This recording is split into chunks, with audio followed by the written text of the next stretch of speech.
ఎలా ఉన్నారు? ఇవాళ మనం చింతపండు పులిహోర ఎలా చేయాలో చూద్దాం. దానికి కావాల్సిన పదార్థాలు ఏంటి చూద్దామా? అల్లం, పచ్చిమిరపకాయలు, కరివేపాకు. అల్లం సన్నగా తరిగి పెట్టుకోవాలి. పచ్చిమిరపకాయలు కూడా పొడవుగా సన్నగా తరిగి పెట్టుకోవాలి. అదే ఎక్కువ పులిహోర చేస్తూ ఉంటే కనుక మీరు అల్లం, పచ్చిమిరపకాయలు కొంత ఇలా తరిగి పెట్టుకుని కొంత మిక్సీలో గ్రైండ్ చేసి పెట్టుకోవచ్చు. పోపుకి మెంతులు, మినపప్పు, శనగపప్పు, ఆవాలు, పల్లీలు, ఎండుమిరపకాయలు, అలాగే ఇంగువ, పసుపు, చింతపండు నానబెట్టుకుని ఇలాగా వడకట్టుకుని పెట్టుకున్నాను. ఈ గ్లాస్తో నేను 1.5 గ్లాసు బియ్యం తీసుకున్నాను. కడిగిన బియ్యం కుక్కర్లో పెట్టాను. 1.5 గ్లాస్ బియ్యం కాబట్టి 3 గ్లాస్ నీళ్ళు. 1 2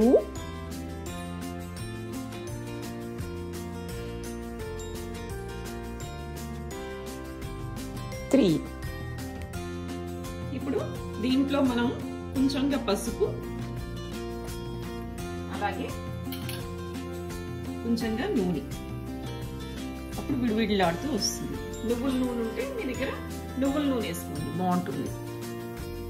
ఇది కుక్కర్ మూత పెట్టి 3 విజిల్స్ వేయించాం. ఒక 3 విజిల్స్ అయ్యాక స్టవ్ కట్టేసుకోవాలి. నీళ్లు కూడా కరెక్ట్ గా పోయాలి, లేకపోతే ముద్దగా అయిపోతుంది. పులిహోరకి ముద్దగా అవుతే బాగుండదు. ఈ కుక్కర్ అయ్యే లోపల మనం పోపు వేయించుకుందాం. ఈ పులిహోరకి నూనె ఎక్కువ పడుతుంది. నూనె కొంచెం వేస్తేనే పులిహోర టేస్ట్ చాలా బాగుంటుంది. ఈ కడాయిలో ఇప్పుడు నూనె వేసాను, చూసారా? నూనె కాగాక అప్పుడు ఫస్ట్ మనం మెంతులు వేసుకుందాం. నూనె కాగింది, ఇప్పుడు మెంతులు, అలాగే పల్లీలు. ఇది కొంచెంగా వేగాక అప్పుడు మినప్పప్పు, శనగపప్పు వేసుకుందాం. పల్లీలు కొద్దిగా వేగుతున్నాయి, ఇప్పుడు మనం మినప్పప్పు, శనగపప్పు వేసుకుందాం. ఇప్పుడు మనం ఇవి కొంచెం వేగడం మొదలుపెట్టాయి, మినపప్పు, శనగపప్పు. అవి ఇప్పుడు ఆవాలు వేసుకున్నాం. ఆవాలు, ఎండుమిరపకాయ,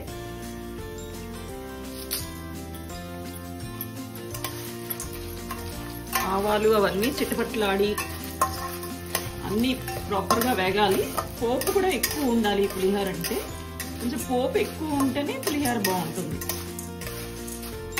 ఇప్పుడు దీంట్లో ఈ సగం అల్లం వేసుకుందాం, కొన్ని పచ్చిమిరపకాయలు, కొంత కరివేపాకు. ఈ మిగిలిన సగం అలా ఉంచుకుందాం. ఇప్పుడు చూడండి, కరివేపాకు అన్ని బాగా వేగాయి. ఇప్పుడు దీంట్లో కొద్దిగా ఇంగు వేద్దాం. ఇంగు వేసి స్టవ్ కట్టేసుకుని ఈ పోపు అంతా ఒక ప్లేట్లోకి తీసేసుకుందాం. ఇప్పుడు మిగిలిన అల్లం ముక్కలు, పచ్చిమిరపకాయ ముక్కలు, కరివేపాకు ఈ ముక్కల్లో వేసి ఒక్కసారి వేయాక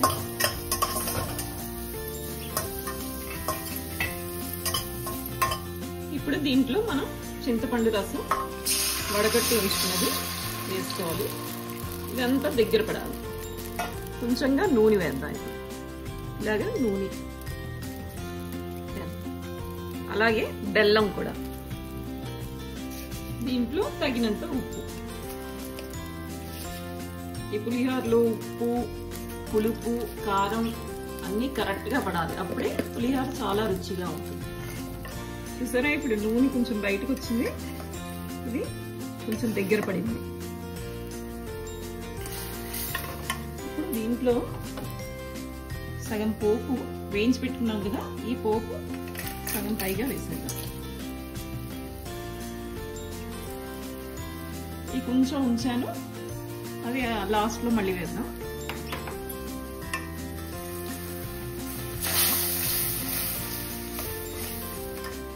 దీంట్లో ఎండు కారం కూడా కొంచెం వేసుకుందాం. కొంచెం ఇంగువ,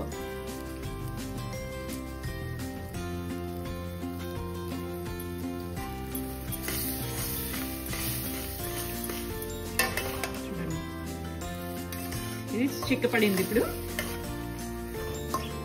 ఒక్క నిమిషం ఉండి స్టవ్ కట్టేస్తాం. ఈ పోపు కూడా వేసేద్దాం.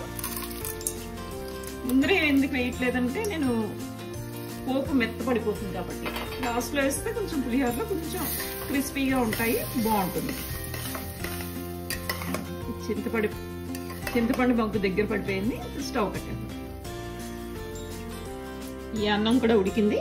ఈ అన్నం తీసుకుని మనం మెల్లిమెల్లిగా ఈ పులిహోరలో కలుపుకోవాలి. ఎక్కువ పులిహోర ఉంటే కనుక పళ్ళెల్లో కలుపుకోవచ్చు, లేకపోతే పెద్ద బేసిన్లో కలుపుకోవచ్చు.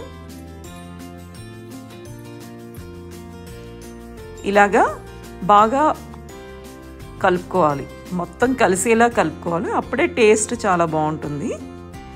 ఇది జనరల్గా అందరి ఇళ్లల్లో చేసుకునే పులిహోర ఇది.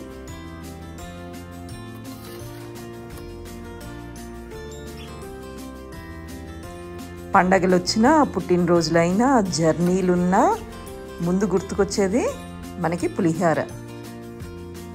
ఈ పులిహోర చేసుకున్న వెంటనే కన్నా హాఫ్ డే ఊరిన తర్వాత ఇంకా చాలా రుచిగా ఉంటుంది. మీరు కూడా ట్రై చేసి చూడండి. Okay, bye.